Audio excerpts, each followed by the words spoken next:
मरक लाहामको लागि हो। यो चाहिँ मरक लाहामको लागि मैले यसो एकचोटि उमालेर पानी फाल्नुपर्छ, नत्र यो कहिलेको मासु हुन्छ गना तरकारी पुरै गनाएको हुन्छ। यति ध्यान दिनु होला। यो चाहिँ मरक लाहामको लागि बोइल भइसक्यो। अब एकचोटि बोइल भएपछि पानी फालिदिनु यसो। यो चाहिँ पुरानो लाहाम पुरानो मासु हो, नत्र गनाउँछ अनि मजाले हुनुपर्छ नि। बोइल गर्दाखेरि हल्दी र नुन हालेर बोइल गर्नु होला है।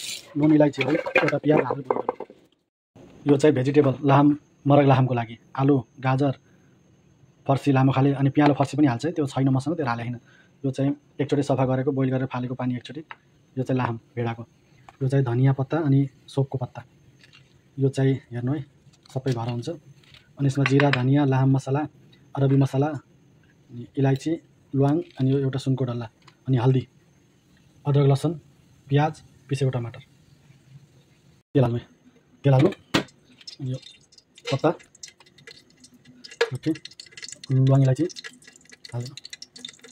प्याज र लसुनसँगै हाले पनि हुन्छ, अलग अलग हाले पनि हुन्छ, हजुरको मर्जी। मैले त सँगै हालिदिन्छु। अब यसलाई पियालो हुने गरेर सँगै भुट्नु मजाले।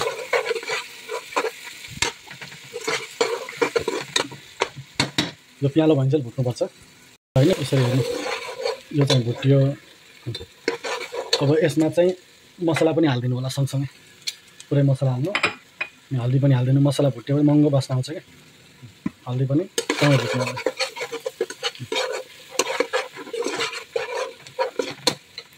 अनि यसमै हाम्रो सेम नेपालमा भुटे चाहिँ गरेर मैले बनाउँछु क्या इन्डियन स्टाइलमा, अनि मिठो हुन्छ क्या। अब मजाले भुट्नु एकैछिन भुट्नु है मजाले।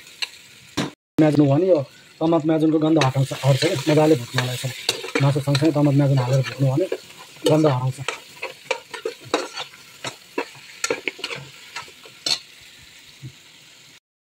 म्यागी सुनको डल्ला भन्छ होइन हाम्रो चाहिँ, म्यागी क्युब हो। यो चाहिँ मजाले त्यो टमाटर म्याजुन भुटेपछि अब यो पिसेको टमाटर हालिदिनु।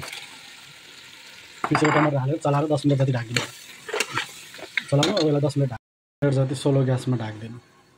देखेछ नि यस्तो कलर आउँछ कि हेर्नु त। ओहो हाम्रो नेपालको जस्तो रातो हो पाके छैन, तर यो मसला चाहिँ पाक्यो होइन। अब यसमा टक्क लाएर 1.5 लिटर पानी हालिदिनु लौजा। अब यही पानीमा मजाले पाक्छ 1 घन्टासम्म आधा घन्टासम्म सोलो ग्यासमा राखिदिनु। यो पाकेर भताक भुटुक्कै हुन्छ, त्यसपछि बल्ल आलु हाल्नु है। भिडियो पुरा हेर्दै जानु होला। अब यो चाहिँ उब्लिँदै गर्छ 1 घन्टासम्म। अब यो पाक्यो होइन, मासु पाकेछ। अब हालिदिनु गाजर सबै हालिदिनु होला। गाजर फर्सी आलु यो भेजिटेबल यही मासुमा हालेर बनाउँछ क्या। पहिले आलु गाजर पहिले हालिदिनु फेरि फ्लाट फ्लुट्टै हुन्छ, किमा बनाइदिए हुन्छ, त्यो पछि हाल्नुपर्छ क्या। पछि हाल्यो भने सँगसँगै पाक्छ फेरि।